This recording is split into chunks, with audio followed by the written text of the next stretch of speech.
फैसला बाद new civil line वापडा ने आवाम को किया बिजली से महरूम। आज सुबह 8 बजे से लेकर शाम 4 बजे तक बिजली गैर अलानिया तौर पर 2 से 3 घंटे वक्तन फ़वक्तन बिजली आती रही और जाती रही।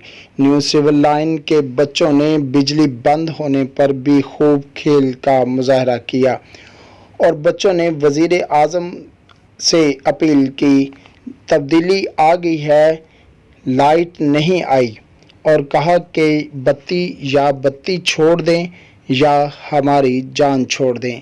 वज़ीर आज़म से अपील करते हुए बच्चों ने कहा, तब्दीली आ गई, लाइट बंद करना छोड़ दें। किसको कहें?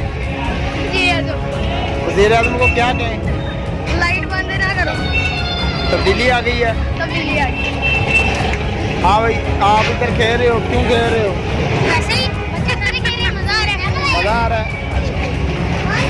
आप बताओ, आप क्यों खेल रहे हो? कोई इतनी गर्मी में खेल रहे हो आप? मुझे मेरे पेट में बहुत दर्द हो रही है, मैं कभी फिर खेल रहा हूँ। अच्छा, इसलिए हमारी